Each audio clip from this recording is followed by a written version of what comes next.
somebody. Imagine John and I walking around with ping pong balls on our eyes, like a couple of dicks. Yeah.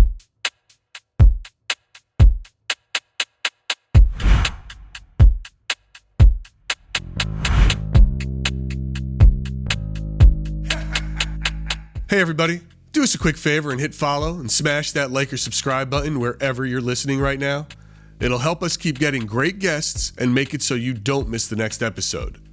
Now on with the show. Oh, What? We are live. yes, we are. Hello, Gary. Hello, John.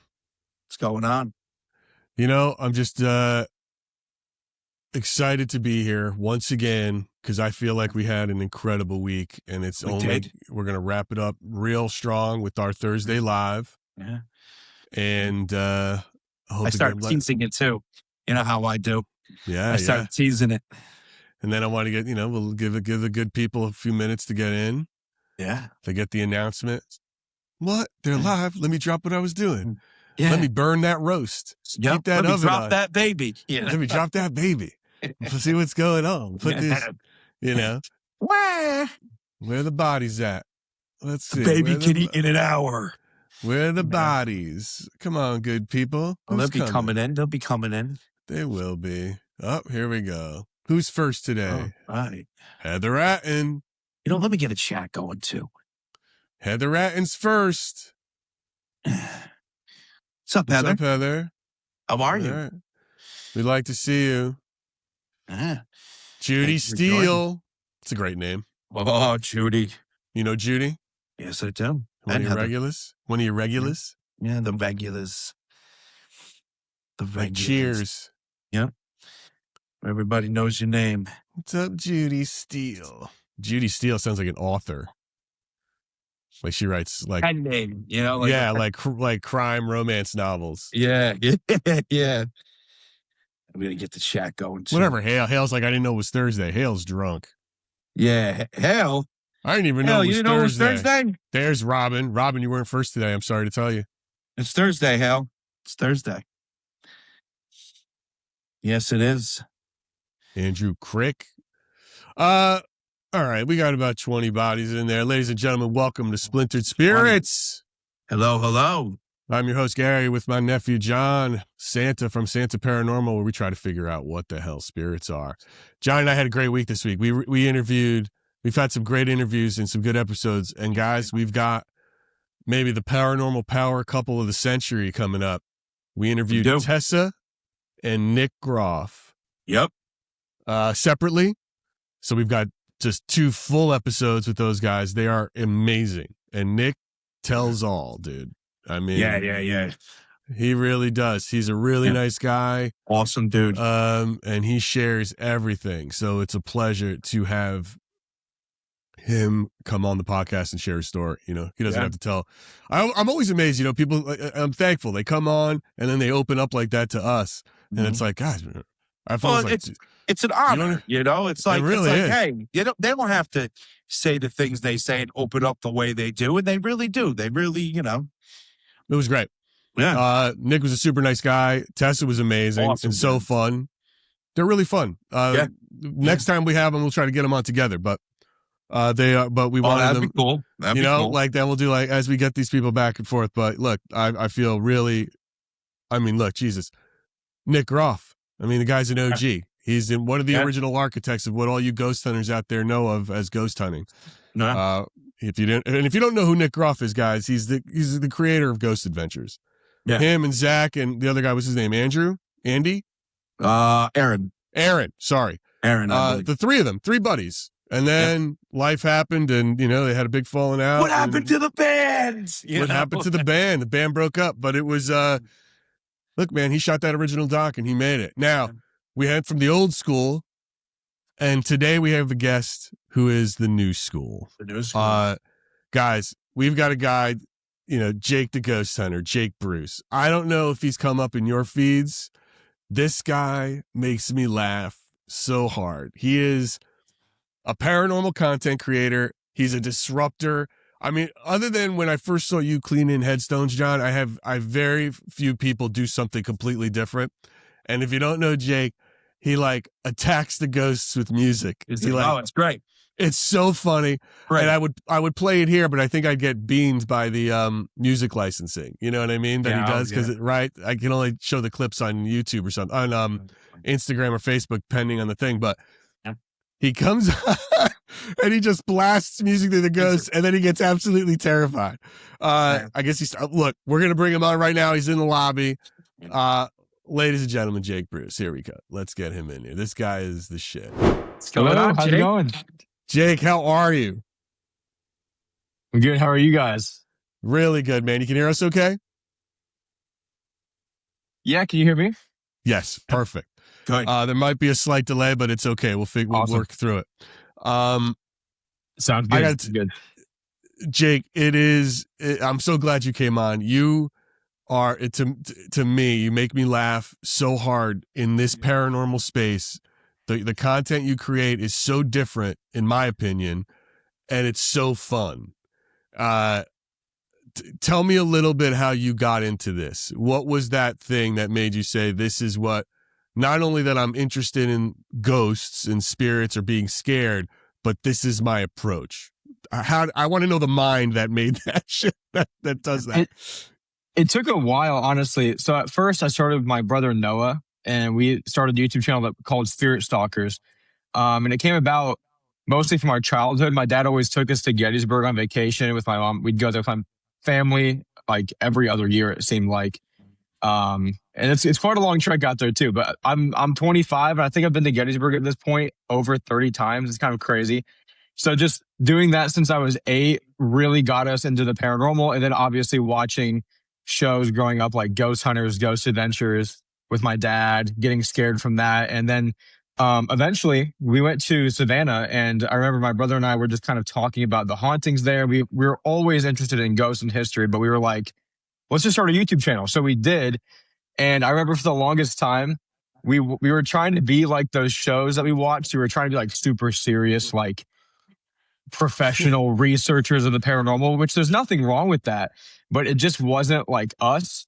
And so I think it just took us way longer than it should have. But eventually we just kind of decided like, okay, let's just be ourselves. Let's just do this the way we want to do it. And now he's doing his own thing. I'm doing mine. And it's been great. So where are you from? I'm from Indiana. We're born and raised in Indiana, both of us. So, and you're still there? And you're still there? Yep. I live in Fort Wayne, and he's in Huntington, where we grew up. Got it. All right. So, and what did your dad do that he was so into this space? He's just an engineer like that. He's just an electrical engineer. So that's his day job. But I mean, I think he just has had this love for history. He's a huge history buff, specifically the Civil War. And so that kind of just got passed on to me, especially, but also my brother. Was there any one moment you can point to where you were like, this is more than just a field trip with dad? I want to know more about what ghosts are. Is there an experience or something that happened to you? That's a good question. Yeah, I think there was one time we were on a ghost tour at the orphanage. The Soldiers National Museum is what it used to be called. But originally it was an orphanage right after the Civil War to house kids there in Gettysburg whose fathers passed away in war, whose mothers weren't there, couldn't take care of them. And there was this, the head matriarch, Rosa Carmichael, would beat them. And she even got accused of murdering a couple of them. But we were there on a ghost tour. It's one of the places we always went. And I can't remember what year this was. It had to have been after 2012 sometime. Well, how old were I was 12 or 13 around this time, 12 or 13. And we were down there in the basement where she would chain these kids up. And we were on a ghost tour, so there was like 10 other people with us. But we heard this crying sound from behind us. So we turned around, but we were sitting against the wall. There was no one behind us except for the original shackles, that the only pair of original shackles that were left from when she used to shackle these kids down there. And I remember we were actually filming at the time because we were trying to film the tour, and we would go over that footage over and over again, me and my brother. And I remember us like trying to dissect it and like figure out if there was someone behind us, which there wasn't, or like if it could have been from in front of us. It was wild. That really scared us. That's yeah, I think that'll do it. I mean, you start hearing Yeah, kids. yeah. You start hearing kids crying behind you that there is no behind you at 12. Yeah, exactly. But I think it's interesting that you took that and you just you dove into it as opposed to saying fuck this. You know, you might. Yeah. Yeah. Yes. It kind of was that. It kind of was that, honestly. Like, it really did instill a fear in us. I remember specifically there was a couple episodes of Ghost Hunters and Ghost Adventures that just really scared us as kids. One of which I remember specifically, it's the St. Augustine Lighthouse episode of Ghost Hunters where they capture a shadow figure leaning over the rail. I was like, I had to have been 5 max when I saw that, and it just petrified me. And that's also kind of the way we approach everything, is like, we admit fully we're scared of this stuff. We really genuinely are. Like, our reactions are not made up. We are terrified of ghosts. It's getting a lot better now, but it used to be really bad. I was going to ask you, I wanted to ask you that, like, how, you know, what is the coping? Is that why you go on the offense? Is it more of a coping mechanism when you do it to sort of like to psych yourself up? It probably is. Yeah. I think that's definitely, especially when I'm live streaming and people are like, why are you so loud? And I'm like, well, first of all, I'm trying to hang out with you guys. Second of all, if I'm loud, I can't get scared because I can't hear anything. So that is kind of it. And again, everyone for years, people were just like, oh, they're just exaggerating, like whatever. We really were not, man. We were so terrified of ghosts. It was a legit phobia. I couldn't even walk around my house as a kid without like looking behind me and being scared of every little dark corner. It was bad.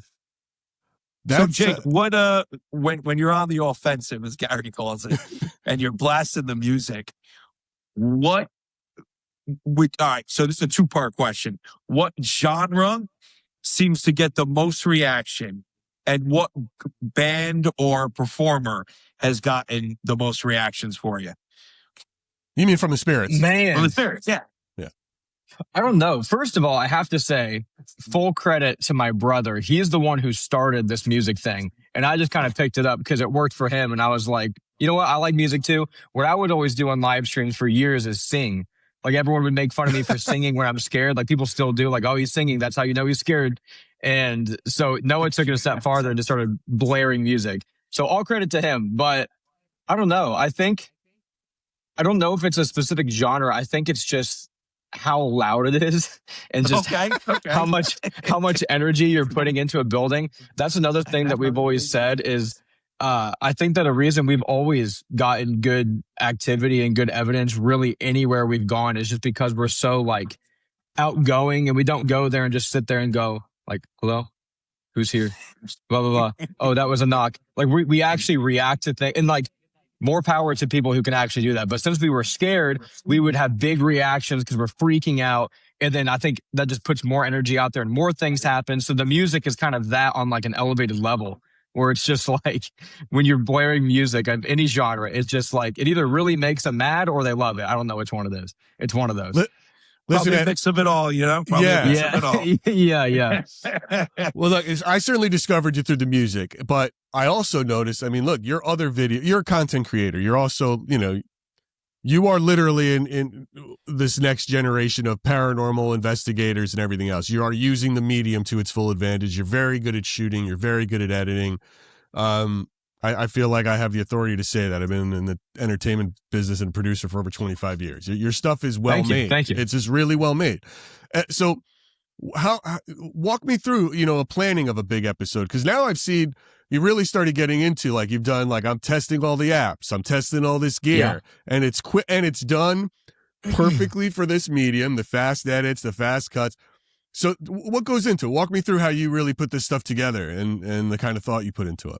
When we first started, we used to really just kind of wing it. That's what we thought everyone did. And I think there are a lot of people who do that. But the longer we went on and the longer I went on, specifically like starting last year after Noah left the channel for his own reasons and started doing his own stuff, I really was like, okay, I'm already full time.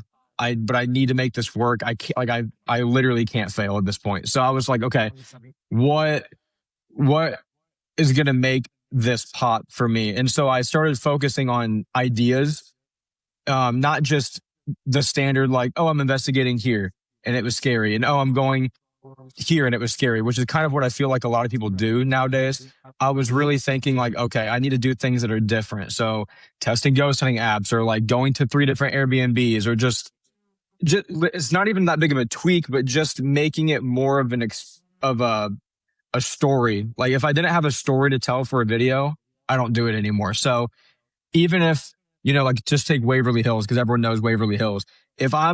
I will not film a video there at this stage unless there's a very specific idea that I know that I could tell a good story with. And what that idea is could vary. But anyways, what I'm getting at is what I do nowadays is I literally write out an entire script, top to bottom, of this is where I'm staying. This is my intro. The intro is written out. The outro is written out. The transitions are written out, and then there's bullet points for obviously for the ghost hunt, because I don't know what's going to happen. But that way, it's just a lot more structured, and I know before I even go somewhere or spend the money that I have a good video, because it's basically made on paper. And that sometimes at this point, I've been taking that part really seriously, and so it takes sometimes weeks to get that done. And then when I go, I love that. it makes it a lot easier. It makes it just a lot easier to just go through. Because before we were just winging it. So we didn't know if I would have a good intro. Because I remember I'd always just sit there and be like, okay, what am I going to say? And nothing was written down. Barely did any research on the place. We'd watch a few like episodes of Ghost Adventures or whoever was at this place. But now it's like I do weeks of like research. I have the whole plan out. I know the exact title, the thumbnail, everything.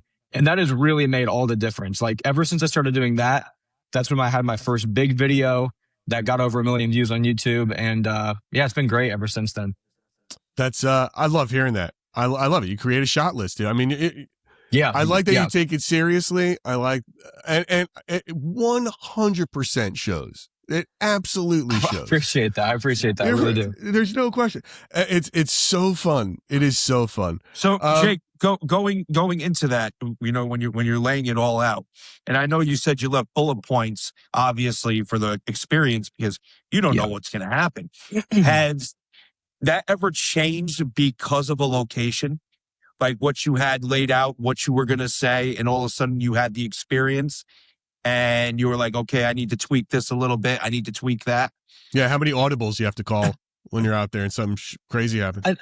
I mean, honestly, I think it's happened every single time, to be honest, like every time since I've done it, like, because again, like it'll be like, a voiceover will be written out of, say, like in my latest video, we went to the museum that's in my hometown where my dad caught a shadow figure. So I'll be explaining that. It'll be bullet point, investigate shadow figures. So in that whole bit, I have no clue what's going to happen. And if I get a really insane piece of evidence, like say a door slams or something, I'm obviously going to have to then go back through, do another voiceover, maybe tie that into something else.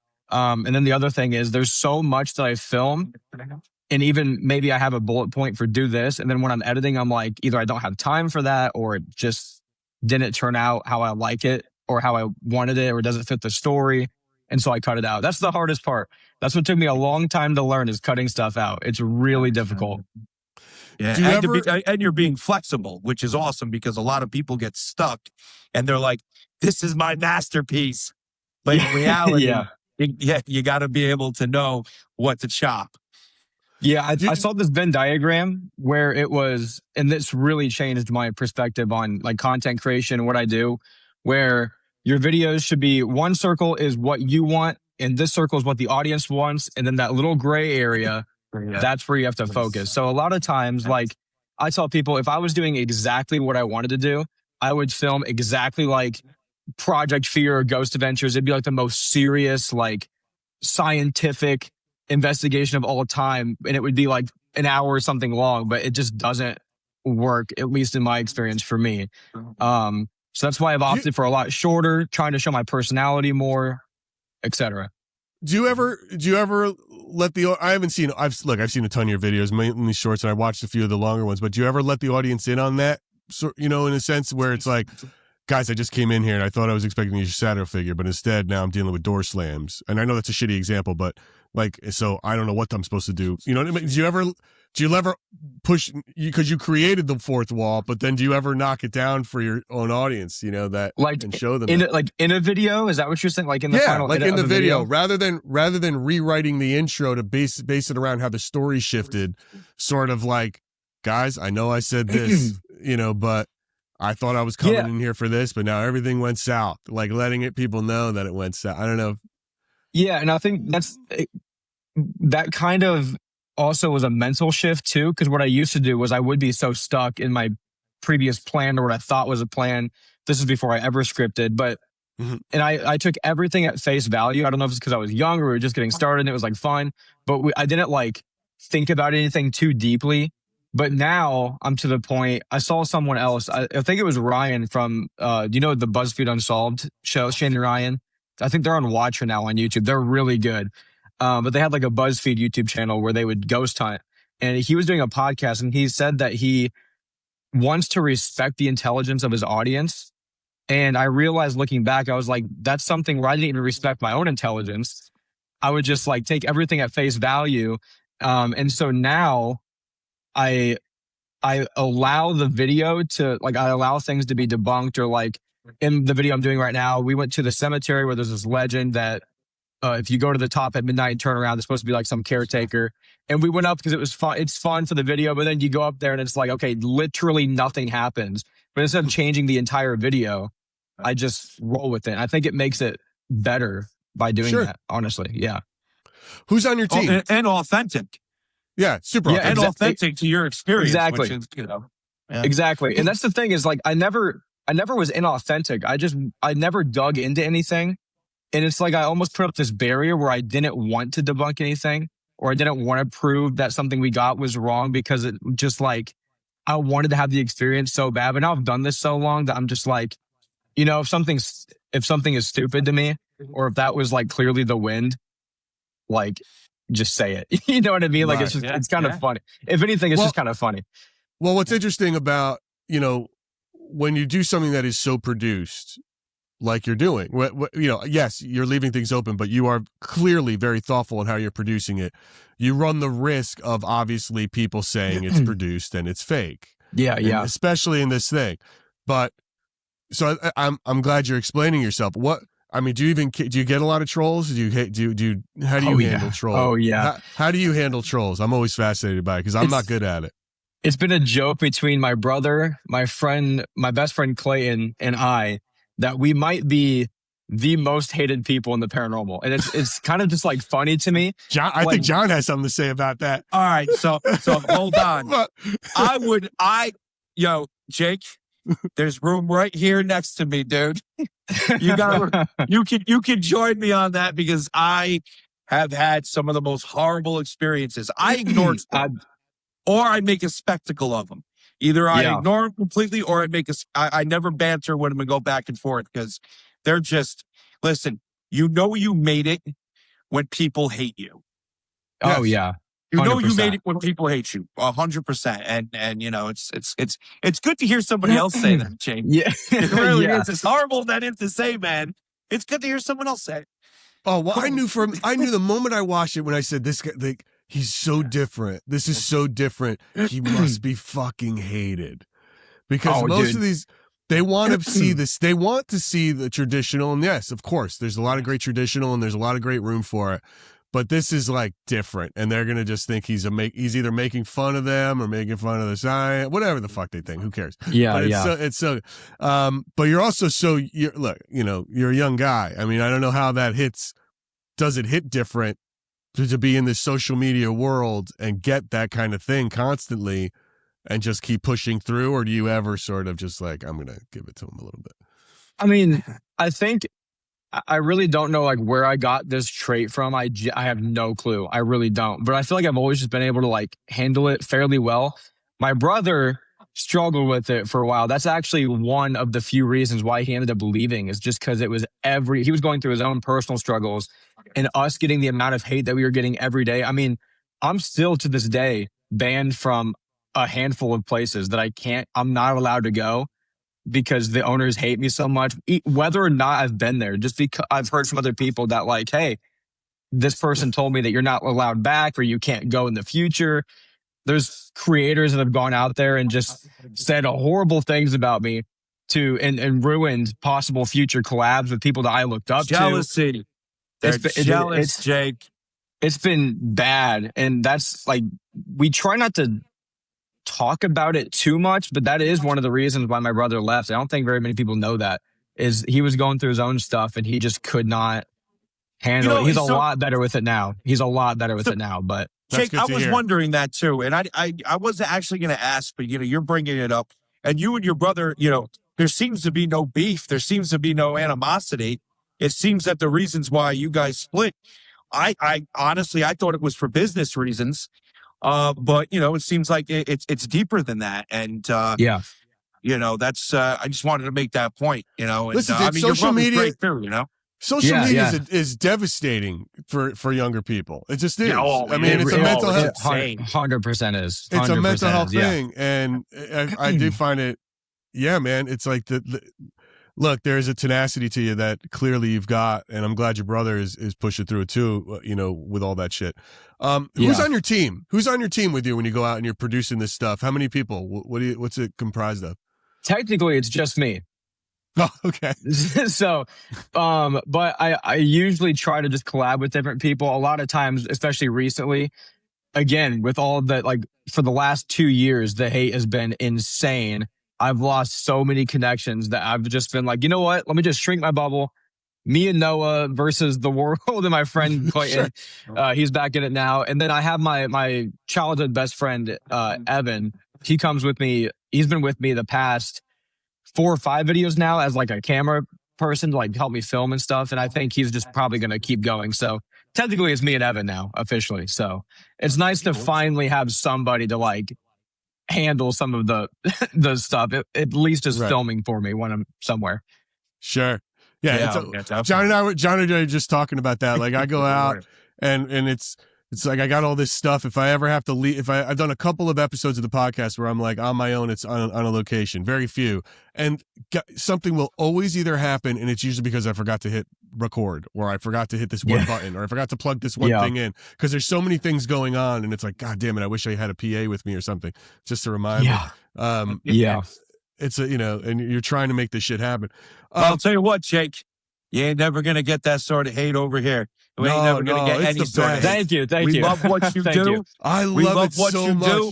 And I appreciate it. Me, in my paranormal space, will defend you and your brother up and down. Oh, that's the best. Thank you. I appreciate it. I appreciate that a lot. It is nice. Like we've definitely found, I'm not saying that like my life's miserable and like feel bad for me. Like it really doesn't bother me, but it did get fairly bad. But I think it honestly just gave me more drive. Sometimes I wonder where my motivation came from. And I think genuinely some of it is just to like show these people that they're wrong, which makes it, in hindsight, I'm like, maybe God allowed this hate to happen because it was going to fuel me. Because that's another question I ask is I don't know where I got like the motivation to do this. It's been almost 5 years now since we started our channel originally. And it's just been nonstop I can't even believe it's been 5 years. It's crazy. But before the channel, like, I wasn't like a lazy person, but I don't know, like my drive just came out of nowhere. So I don't know if it's like my love for this. I don't know if it was the hate. I don't know if it's to prove people wrong. I don't know. I don't know what it is, but I do love what I do. It's been a lot. Keep doing it, man. Listen, man, allow me to take a stab at this. It sounds like it came from your dad, dude. Yeah. It sounds like your dad was just like this force, with the Gettysburg, being an electrical engineer, just, all of it. And it sounded like, he raised 2 good boys and, you're using that to just, piss people off. Yeah. Especially the ghosts. Especially it is definitely a lot of credit to my dad. I love my dad. My dad's been, he's amazing. Both my parents have never once like told us to stop doing this. They've never once like got mad at us for it, which awesome. I've seen other creators that are friends of mine where they do have issues where their parents aren't fully on board. And I just feel so bad for them, man, because like that's the one thing that has been solid is I've never had to worry about my parents being mad at me for doing this. Because when we first started, I was 20. My brother was 16. We were still both living at home. So like we were very young when we first started, and they just let us do it. They just let us go. See, just know that maybe one day you'll get older and you'll have a wife who'll get mad at you, like John and I. It's like when you have to go do something stupid. Yeah. Let me ask you this, talking about, some of the things you've made here. You did a big experiment with apps, tech, gear, right? Yep. What surprised you the most when you did all those head to head? Did you ever change what you use, or do you have go-tos? What was the big revelation for you? Two of them actually, I think. One was with the apps. Because I decided like for the video, because that video had been done before. That idea of like testing ghost hunting apps was done by FaZe Rug. He's a big YouTuber who occasionally does ghost hunting stuff. But I was like, okay, I'm gonna make it a little bit different. So I actually interviewed a couple of like the creators of the apps, and they sent me over like not code, but they fully explained to me like how they work.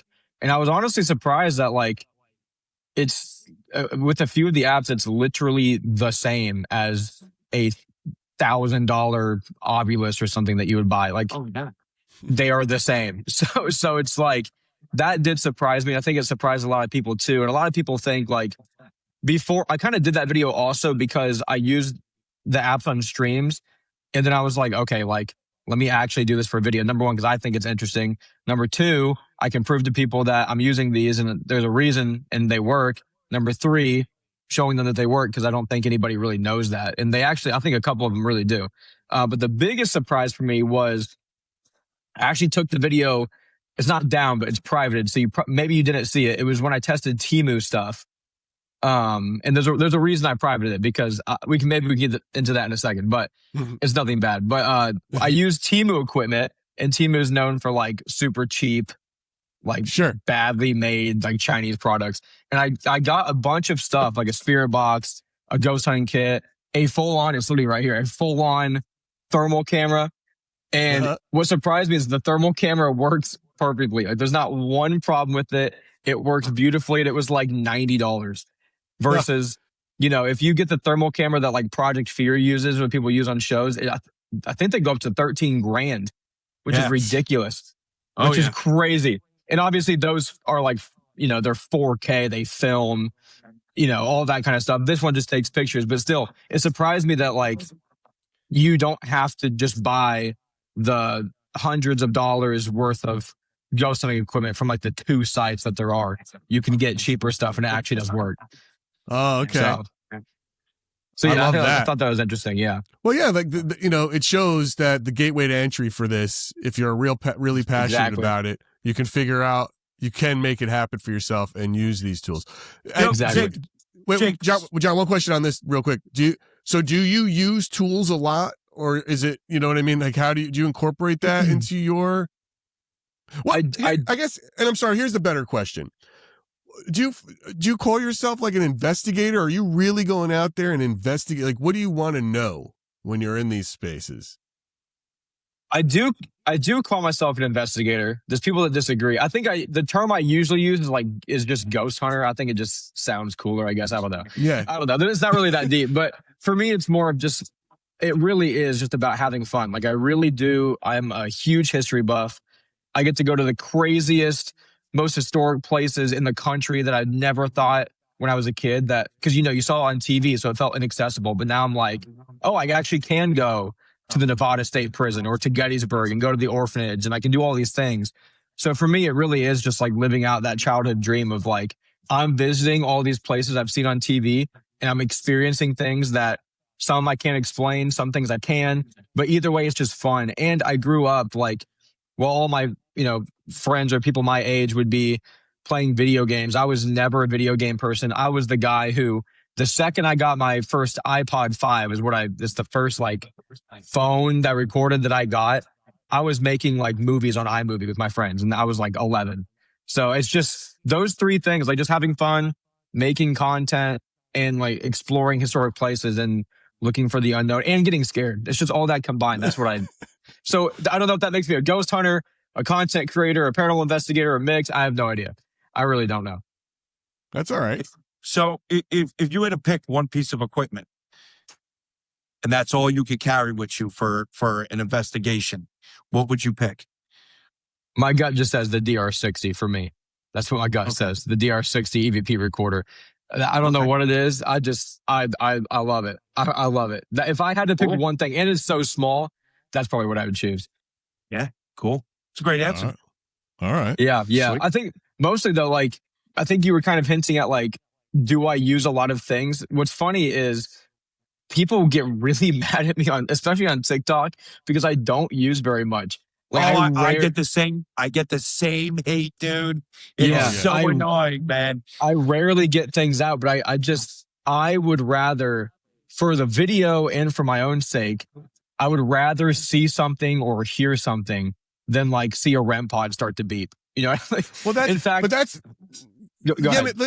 That is why I asked, what do you consider, how do you identify as a ghost hunter or as a ghost investigator, right? That's the thing that John gets. John has to constantly remind people that he is not an investigator. He documents spirits, because otherwise they look at him like, how dare you be in this location without 6 cameras and a tripwire and a REM pod? It's like you need Pelican cases full of shit that, like, well, I don't, because the reason I don't have it is because I don't give a shit about any of that. So it's like, I'm not here to do that. So if you want to see that, go somewhere else. So it's like the audience has this expectation of you need to roll up on a scene with a van full of big black cases of gear, but that's not what you do. And that's like, in the same way, that's not what John does. And that's not why we're here.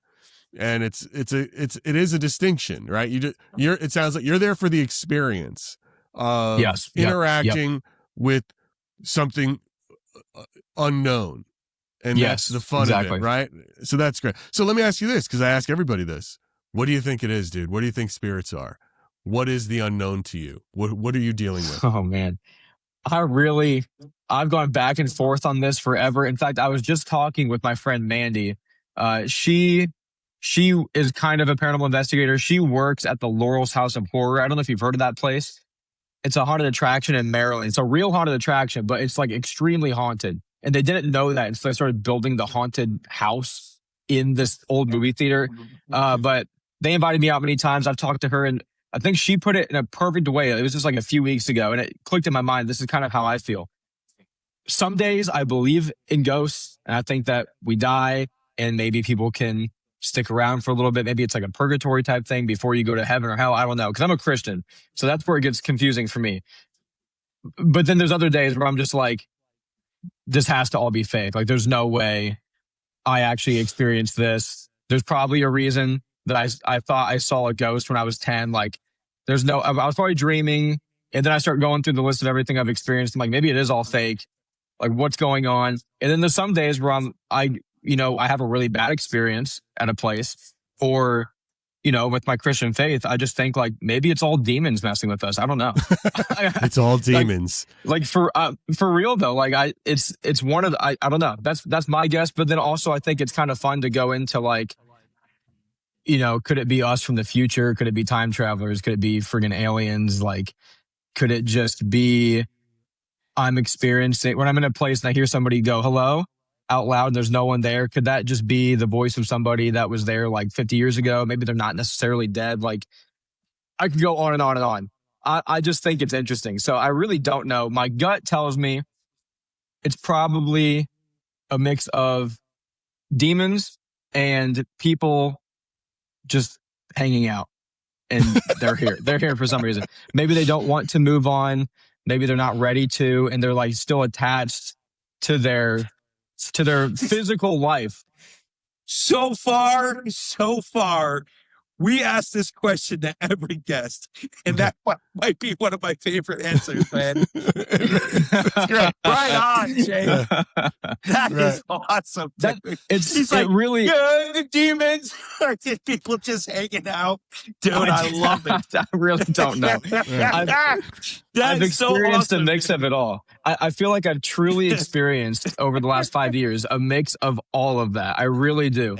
And there's just, depending on where I'm at and who I'm with and what exactly happens, I feel like it could be a number of things. That's the other thing that make people really mad at me, I think, is I'm just very open-minded, almost to a fault. Like, I know that I don't know. I don't know. I think it was Socrates that said that or something. I know that I don't know. That's what I say all the time is I just don't know. I'm just here to figure it out and just see what happens. Well, I'm just gathering like you're there for the experience. Like that's really. I was just gonna say you nailed that on the head. Yeah, I mean you nailed on the head with that. And with that, how do you feel your relationship with fear is now compared to when you first started doing this? It's so much better. There's still times where it gets to me. Even there's the school that I go to go live at. This in Ohio. I go there all the time. Like for the past year, I think I've been there at least once a week, sometimes 3 times a week. But it still scares me when I hear something and there's not supposed to be anybody there. But I figured out that now I'm not scared that it's a ghost. I used to be petrified at the thought that it could be a ghost. Now I'm more scared that it's a person or that I'm getting messed with or that I'm going to get hurt. So I feel like the fear has shifted from a fear of ghosts to a fear of people, I think. And then I think overall, when we first started, we walk into a place and our backs were against the wall. It doesn't matter if it was daytime, doesn't matter if there's 30 people in there. I was like at any second, I would overanalyze everything. I would hyperventilate, like literally about what if something touches me right now? Even if it's broad daylight, didn't matter.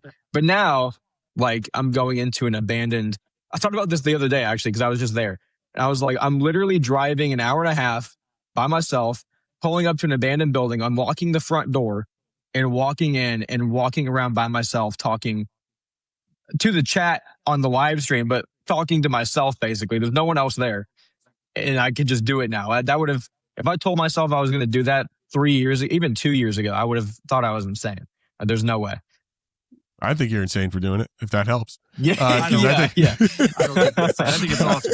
I think it's a little crazy. I mean, and John and I talk about this. We've been talking about it a lot lately. It seems like, there's always this qualifier in front of this, the abandoned this, the old this. It's like, I've never heard someone tell me where the haunted Four Seasons is. That's active. Like I want to be in that. That's the place I want to investigate, and just go. Oh, the Southern Mansion in Cape Bay, Terrytown House Estate in Terrytown. That's where I'll go. That's where I'll go. Beautiful places that are haunted, where you can get really a massage, take a swim in the pool. That's and the ghost I want. Some spirits. I would love a massage ghost. What are there any boundaries for you? Anything you won't do? Any rituals you won't do or locations you won't touch? Definitely not locations I won't go to, unless it's like I've been really wanting to do a video at the Island of the Dolls in New Mexico, or sorry, not New Mexico, in Mexico City, Mexico. But the canals, I've heard, I have a friend of a friend who lives there, and obviously check the news. The cartel uses the waterways, so I don't feel like dying. So that video is on the back burner for the time being. So if it's like actually dangerous, then I obviously won't go. And then in terms of like investigating things, I would say like a Ouija board is, but I've done a Ouija board more times than I can count, and I'm fine. I definitely try to stay away from that. And then anything like if we're like trying to summon, like if someone's trying to summon a demon or something, I'm not doing that. I'm not doing anything like that. Oh, you did a great video where you did like all the games, right? You tested all those games. Yes. God, tell us about that. Tell the people about what you did. I mean, and they could find it on your YouTube channel because it's awesome. From Ouija boards, and then there was like a weird dice game, and then there was like another weird card thing. It was great. Yeah, so I just did a video where basically just in my apartment, I was just like, what can I do in my apartment? That would be awesome. This is the dead of winter. And I was like, oh, I could just like play a bunch of like haunted games like Bloody Mary. And then I did more research to see like what other types of games like people do, like, like mostly like that kids do, like when you're in middle school and you think it's kind of a scary time at the sleepover or whatever. So I was like, I'll just do all these games because it's kind of like the audience I'm going for is people who would play them. And I think it'd be cool to see if like, not only if the game works, but also like set up equipment because nobody's done that I've seen where you actually set up some stuff and see if like a REM pod goes off after when you're playing Bloody Mary and stuff. So that was actually really interesting. That was what did you get out of it? Was there a game that you're like, yeah, I'm not doing that one again? Most of it was kind of bunk, but the one was called Sarah Sarita, which is supposed to be like a Mexican folklore game where you summon the spirit of Sarah Sarita, and then you're with another person, and you each flip a quarter over your head while asking questions. And basically, if you both get heads, it's yes. If you both get tails, the answer is no. And then if it's like mixed, it's a maybe or whatever. But obviously, in my mind, I'm like, this doesn't make any sense because obviously a spirit's not going to like manipulate a quarter midair and make it land. But we were getting really weird answers. It was really weird. But what I kind of theorized was like, say there are non-human entities or demons or whatever you want to say. I feel like when I'm playing a game or when you're doing something like that, or even just investigating and you're asking for something or you're investigating something, even if that thing or person doesn't exist, something could just be pretending to be that and like use that as a gateway to like communicate with you. So maybe it's not Sarah Sarita. It's probably not Sarah Sarita, but it could be some other spirit or entity just being like, screw it. Like, I'll talk to you right now. Why not? Yeah. Jake, But what? go ahead. No, go. No, you go. I was just going to say, besides that, I think most of the games were kind of just fun little Games. party tricks, basically. Yeah, they're games. They're games. I don't think any of them actually truly worked. All right. If you had endless funds, where's your place? Where do you want to go and what do you want to film there? How would you do it? If I had endless funds, I would Yeah, do... you got Mr. Beast money now. What are you going to do? First thing I would do, I've already thought this through. First thing I would do is I would do a video where I do 50 haunted locations in 50 states in 50 days. And I would just have an editor, and every single day I would go film and stay somewhere, send it to my editor, and drop it the next day. And I would just do that 50 days straight. That's what I would do. Okay. All 50 I don't think anybody's ever done that where it's a full 50 video haunted series all in a row, nonstop road trip. I think that'd be so cool. I'd go to places like Alcatraz because that seems fairly off limits. But I'm sure if you threw the National Park Service enough money, you can get in. You could probably endless funds. Lesser names have gotten in for sure. Yeah, exactly. Sprinkle this, that's Yeah. it. Yeah, Money I'd will get you far. Poveglia Island in Italy. I'd go overseas. I'd do all like the castles and things in Scotland. There's a lot of places. Now we're getting past the 50 states thing. Now you're talking like now you're becoming like an Animaniac or something. Yeah, you're gonna get to we do the country. 50 states, then we would just keep going. We just do all the states now. Whatever. We'll just do all the What's countries. the most terrifying place you've ever been? A place that makes you go, shit, I'm going to go back there because the content is amazing, but I'd rather not. I think, okay, well, the scariest place officially would be when I went to the Blair Witch Forest, which was, I can't remember the state park. It's where they filmed part of the movie in Maryland. It was right near Baltimore, which is why it was really sketchy. But there's this ghost town at the end of an old road that's abandoned. So it's in the middle of the woods. Everything's overgrown. And there's like a little ghost town with like a little stone church, but it's 2 miles away from the nearest like access point. So you have to walk 2 miles down this road. And we did it. I just did like a video. We were going to go see if like, first of all, if the Blair Witch legend was real or if there's anything haunting the forest because people say it is haunted. And then if the church is haunted. But we go back there and there's these group of people across the river and they were all wearing, like, I kid you not, they were all wearing like black pants and white shirt. They were all look the same. They were like doing these weird drums. You can hear it in the video. There's like a boom, boom, like weird stuff. There's like these weird like cavalry horns going on. It was so creepy, man. And so we were just like, they were across the river though. And we made it to the church. We're like, okay, we'll investigate it. So the sun set, we're investigating the church. We keep hearing people approaching us and those people weren't there anymore. So we're like, okay, like maybe we should just leave. And we eventually heard footsteps way too close. We ran down the trail. We start to hear people behind us in the woods, like barking like dogs, screaming at us, making all kinds of weird noises. So at this point, we are literally sprinting. And we get to there's a house about 100 feet from where the little tiny parking lot is by the road. And we finally got to that point and we thought we were safe. So I turned the light on the camera and I'm like, okay, dude, that was crazy. We're all like sweating. And all of a sudden, 6 gunshots like right in front of us. And so we jump onto like the stone wall. We're hiding on the staircase and there's a flashlight coming down the trail. So we are literally thinking like, yeah, we're dead. Like we're going to die. Like, and my brother, this is actually one of the few reasons why he left as well, because it was so bad and traumatizing. He completely had a mental, like, psychotic break. He was bawling his eyes out, hyperventilating, which obviously rightfully so. Yeah, He's also terrifying. 4 years behind you, right? You said he was 4 years. Yes, Yeah. exactly. So he's a And lot so- younger too. This is terrifying. This is terrifying. We're not even talking Man, about ghosts anymore. This is not fun. Yeah, this Yeah, is crazy. These are crazy people Yes, you know, this is doing this God is- knows what rituals, and you guys stumble upon them. Yeah. Yes. So Oh, we man. literally hide in a shed then for 45 minutes. We called the police, but they took 45 minutes to get there.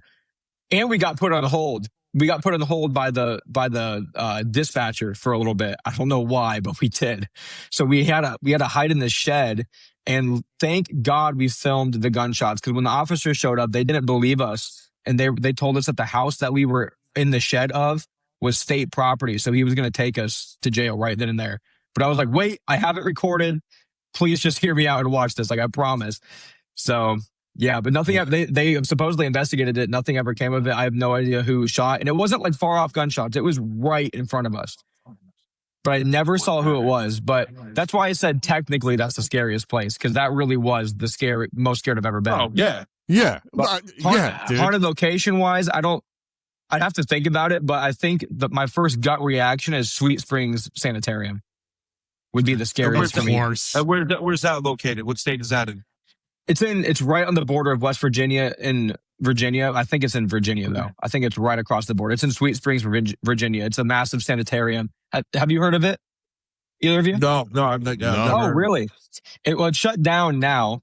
I haven't heard of shit. I dude. believe. It's shut down now, but it's a massive sanitarium, and something about it, dude, was not right in that building. I don't know what it was. We thought somebody broke in at one point, and we captured on camera and heard clear as day a human whistling. Like, it was right. It was the same thing as the gunshots. It was like within 15 feet of us, but there was no one there. Then we were hearing like glass breaking and footsteps all over the place, but we never saw anybody. We heard like these weird, distant, like howling screams, and the vibe was just so bad, dude. Whenever I think of scariest place, that's the first thing that I think of, just gut wise. Anything with the name sanitarium in it is going to be awful. Yeah. I mean, what are we talking about? I mean, come on. Yeah, exactly. Jake, what do your fans ask of you these days? What do they want to see you do? Man, that's a really good question. Definitely, surprisingly, like my goal is that I'm full. So right now I'm full time, but it's because I'm doing live streams, YouTube, a billion other things. I want to just make the videos because that's where like my heart is that's what I want to do. So I want eventually the streams to stop. But every time I say that, they start freaking out, because literally on a daily basis, I get probably 30 people messaging me, if not more. Like, when are you going to go live? When are you going to do this? Like, when are you going to go live again? If I don't go live for 2 days, I get a bunch of messages. Where have you been? Are you okay? Why aren't you live? So I think probably what they want to see is me to keep going live and doing the live streams. I think it's because it's easy for me to like interact with them that way and talk with them and say what's up. And we can basically, it's a big hangout. But the other thing, maybe this is more of a me thing, but I'm just trying to make my videos more entertaining. So that way, obviously we can build the fan base. More people will enjoy them, make them more enjoyable. Again, the Venn diagram thing, like trying to find a mix of like, what do they want? Some people want to see ghost hunting. Some people want to see me just explore. Some people want it to be funny, but some people want to be scared. So like, how do I put all of that in like one video? So that's what I'm focused. That's what I'm focused on, is just doing that. I have no doubt you'll keep doing it. Listen, dude, I can't thank you enough for coming on. It is such a pleasure to meet you. I have one more question for you. Okay. Yeah. So our big thing on look, the underlying theme of Splintered Spirits is always, what are spirits, right? We're putting together this mosaic from different perspectives of what are spirits, and you answered us. What if you had to design one experiment for us to push that question further? What would a Jake Bruce "What Are Spirits" experiment and video look like? Oh man, I had this idea. It was like a kernel of an idea that I got from one of my creator friends, but he was talking to me. I can't remember what the experiment is called, but he's a big YouTube Shorts creator, and he does a lot of these videos about like science experiments that make you hallucinate, whether it's like sleep deprivation. There's one where you put ping pong balls in your eyes with a little hole in it and you stare at a red screen for 30 minutes and you start to see shadows. I would do stuff like that where you like put yourself through the ringer to see if you can basically, I didn't get this far, but I think basically you end up finding out, number one, is it hallucinations or is there more to it than that? And then number two would be like, can you putting yourself through those scenarios attract spirits or entities of some kind? And then who or what are they? I think that'd help you answer the question. That's what I would do. And it's funny your mind goes there, right? Because a lot of times you hear, when do people really sort of hear about or feel spirit communication? A lot of times it's that moment of right before sleep or bed, right? Yes. And like, that's when alien abductions oddly happen, when people are, half asleep, so there's certainly something to whether it's because your mind is more open in those mental states, but there's something definitely fun about that level of experimentation in this space. I like it, dude. I've thought about doing it. I might do it. I don't know though, because some of that just seems a little bit too. He was telling me with the ping pong thing, there's a name for it. I wish I could remember, but he was telling me, and he doesn't believe in ghosts one bit, but he was saying after he did that, he was seeing people dart past him and walk towards him. And he said he will never do it again because it scared him so bad.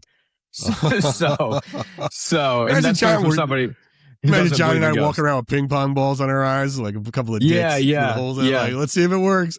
Exactly. Jake might have just made that shit up so that we do it, and then he can laugh. He's like, I can't believe those two dicks did that. When the video drops, I'll just be like, yeah, I got him, dude. Yeah, dude. I fucking got him. But by the way, if that is true, I would respect. It'd be like, dude, he's the king. I would love it if I got punked like that. It's like, did you see what they did? They actually did it. I wish I could come up with something like that. That'd be crazy. They did the ping pong experiment. Great. Oh my God. Listen, this is Jake Bruce, everybody. Jake Bruce Official on just about every platform. His stuff is so great. It's so unique. Does anybody in the chat we are live. Does anybody have any questions for him? Speak now or forever hold your peace. He's got things to do. This guy's got videos to shoot. Oh my gosh, I just found the public chat button. What's up, everybody? I thought there was a button somewhere. I didn't look for it until just now. Oh man. Anybody have anything to say? Look, if you came in late, I saw some of you are like, oh no, we're late. I dropped this. It drops everywhere. Podcasts are available tomorrow. You'll be able to see the thing in its entirety. Well, one person asked about the suicide forest in Japan. Ooh. Oh yeah. So about that. My Evan, my camera guy and my friend, he has been obsessed with Japan since he was a kid, and he was like, when you going to Japan? Like, we're planning a trip to Japan at some point. But I told him I wanted to film there. We were discussing if I would get like canceled, because that's what happened with Logan Paul, was when he went there and filmed a dead body. But I was like, I think if we did it right. He's not that canceled, so I mean, you should be all right. Yeah, exactly. And that's why I told him. I was like, well, look at where he is now. So I was like, I think if we did it right and we're just respectful about it, I think that would be really cool. Because that's what I told him, is that is one of my bucket list locations. I've been there, and it's like, I didn't see anybody hanging literally around. But it's the odds are you just might, it's you never know. You never know. Yeah, that's what I figured. That's what I figured too. Is it's like the odds that you actually see somebody are fairly low, even at a place that's named the Suicide Forest. Like there's places here that are called the Murder Forest. You're not going to go there and see a dead body, probably. So I think we're just respectful about it. I think it'd be cool. That's right. The Gonsfield experiment. That's what it is, Andrew. He said it. Oh, that's the one. That's the one with the ping pong balls. That's the one with the ping pongs. Yep. Okay. Yeah, that's it. There it is. Have you ever done the Estes method? Oh yeah, plenty of times. What do you think of it? I'm kind of 50-50. I used to love it, but then obviously again, like I think about it. So I have had a lot of times where it's been way too accurate for my comfort, I guess. And then I'm like, man, there really is something to this. But then there's other times where I'm like, okay, I feel like this person is just saying things. I think it really does depend on who you have go under and like who they are as a person. Because it is really easy to just either subconsciously I'm at Gettysburg. In my mind, I'm thinking battle, soldier, Union, Confederate, wounded, amputation, and I'm going to hear those things as they come through. But I think also That if you audio have somebody, paranoia. Yeah. exactly. And I also think that if you have somebody that just is truly open minded and is able to just like kind of just lock in, honestly, and not Right. think about anything like that. I have had a lot of experiences where it's like, okay, there's no way that they would have known that. Maybe we're talking about something that has nothing to do with the location. That's where I find it super interesting. We did an episode and, we recorded it where we had about 10 people do it at the same time. So we had like those silent disco headphones and we had them all in it. And it was really, we learned a lot from it and we learned how we can do it better for the next time. But it was fascinating for us, right? Because some people yell later, so that they heard the person next to them yell the answer first. So they're a little bit slow, so it's like, okay, they're just copying it. Everybody hears their own name, right? Yep, They 100%. all yell. But it's just what you said. There are moments where everyone in unison said the same thing, and those same thing was dead on answering the questions we were like saying on the side. And Or what about in with regular? Lisa? And what yeah, about my wife was walking in the background. Nobody can see her walking. right. And That then was great. what they say, they call her a bitch or something. They said, fuck you, Lisa. Oh, and they it was said, like, fuck you, Lisa. And it's like, it wasn't like we asked a question. We didn't say anything. They say it. Yeah. And it was just a weird thing when the crowd tells his wife, like, fuck you. It was just sort of a whole thing. And it was just like, what is happening? That's what I try to do a lot of on Estes, especially if I want to like kind of test the person, is I'll do like, okay, how many fingers am I holding up? Because if you're a ghost, you should be able to tell me. Or I'll be like, what color shirt am I wearing? Or what color is this thing? I'll just point to something random. I'll kind of do like an I Spy type thing. But yeah, Sure. It's like with everything. That's another reason why I just don't use very much equipment. Because I found over the years, the things that I never have an explanation, I always have an explanation for equipment, or like 90% of the time I can come up with an explanation, like why the REM pod went off. Maybe it was my phone, the live stream with the music box, the one from Ghost Augustine, it's a thermal camera. So if you open a door, it will go off. Like I've figured out everything, but what I can't figure out is when I hear a noise or I get touched or I hear a voice or I capture a voice and there's no one anywhere near me, or a door slams and there's no wind. Like that's what I like. But with the equipment, obviously that stuff could be debunkable as well. But I think with the equipment, you just have to take everything with a grain of salt. That's what I tell people, is just like, enjoy it, have fun, try to figure things out. But obviously everything you have to take with a grain of salt. That's just how it is. That's how everything is, even outside of ghost hunting. Yep. Well, listen, Jake, thank you so much. Your videos are great. Everybody should check out Jake Bruce Official on every site you can find. There really isn't anybody like him that I could think of that does anything even close, except for your brother. Thank you. You and your brother are very that. similar, but it's still, it is an original take, and it is a visceral take. You're not out there. They're not trying to solve problems. You're trying to experience something, and we feel it. You watch it and you feel it. You feel the fun, you feel the excitement, you feel the laugh. It is a great experience. It really is, man. Yeah. I appreciate that. That means a lot to me. I appreciate you too, man. Thank you so much for coming on. Yeah, thank you very guys, much, man. Of Yeah, course. talk soon. So when we say goodbye, definitely. just leave your browser on until it says upload complete, and then you can go about your life and do your thing. Gotcha. Thank you. I appreciate it. All right, you my guys. man. Thank you so much, Jake. All right, Jake, Yep. thank you. Yep. Later. That was great. Yeah, awesome, dude. I mean, he's just, yeah, awesome, dude. he makes you feel young. I mean, gotta tell you, it makes you feel young. I mean, the kid's like literally half my age. And it's just like he's out there, doing something different. Doing his thing. Yeah, hell yeah. And he's a lot of thought, and it's smart. But it's so, listen, it's so true.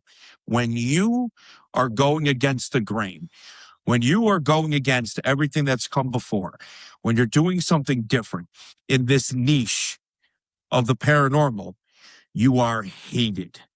Oh, yeah. You are hated. Yeah. And that's just the way it goes. And, there's another example of somebody clearly successful, clearly on point, knows what he's doing, and is just, receives hate for it. And, it just goes to show that, well, that's just the field we're in. That's why that goes into the whole, para-unity and, the paranormal community, which I personally think is I think it's I not think, all a load of shit, because there are some people that were, cool with it and whatnot. But the reality is there's more hate than unity out there. That's true. Yeah. But I feel like we are doing a very big part in showing that we're not those people. Exactly. 100%. And it's but so it's like 100%. and the people who do they're just not going to succeed. Why is he playing music in there? Dude, guys, let me tell you something. Treat yourself. Treat yourself. You like seeing John do clean headstones. This is something completely different, but just as wonderful to see. I mean, he is out, like, when he's blasting music, whatever it is, and I can't air it here because they'll just, the music licensing, they'll cut it or whatever, but it is hilarious. He just great. blasts popular music at the Spirits, and then he does it until something pops off, and then he gets scared, and it's great. It's really he's good. That was a good one, man. All right, listen. Here's what's happening in the world of Splintered Spirits, folks. Like we said earlier, we've got interviews coming up with Nick and Tessa Groff. We've got next week, it's an interview with Benjamin Radford, another skeptic investigator. That's great. That's on Tuesday. Then we've got a very special episode a couple weeks from that, which is, Intimacy in the Spirits with adult film star Aubrey Black, which is going to be it's very fun. If you're one of those prudes, you might want to watch that episode. Yeah, you might not want to watch it. That's for adults. Very true. That's for the adults in the room. It's for the horny adults. Yes, who want to understand about sexual energy and science, guys. It was for science. It's for science. We've got Gary Galka. Guys, he's talking about equipment. How many of you ghost hunters out there use the SB7? Guess what? That son of a bitch invented it. Yep. He's wonderful. And his story is so unbelievably heartfelt of loss and love and why he's motivated to create what he created. That's a great one. So we got a lot of good stuff. Kelly Curtis, the woman who did a whole big study about the death business and spirits. That's a great one. We've got that and many more. We've got a lot of great creators coming on our lives too in the next couple weeks. I think our live next week is with another podcast duo, Chumming with the Spirits. These guys have been around. They got a great podcast. And that's it, man. So a lot more to come. But again, Tuesday, new episode drops. Check it out. Catch up on the old ones. And tell your friends. Like, share, hit that subscribe button. If you're watching on Standard Paranormal, go over to Splintered Spirits, Spotify, Apple, YouTube, Facebook, everywhere. We're here. Everywhere. Hey, what's up, Instagram? Thank you for being there. Available. It's been great. John, that's all I got today. We had a good one. That kid was great. Awesome. Oh, yeah, he's awesome. Well, that's it for another episode of Splintered Spirits. Be sure to like, share, and subscribe to our YouTube channel, Spotify, or wherever you get your podcasts. Until next time, stay curious.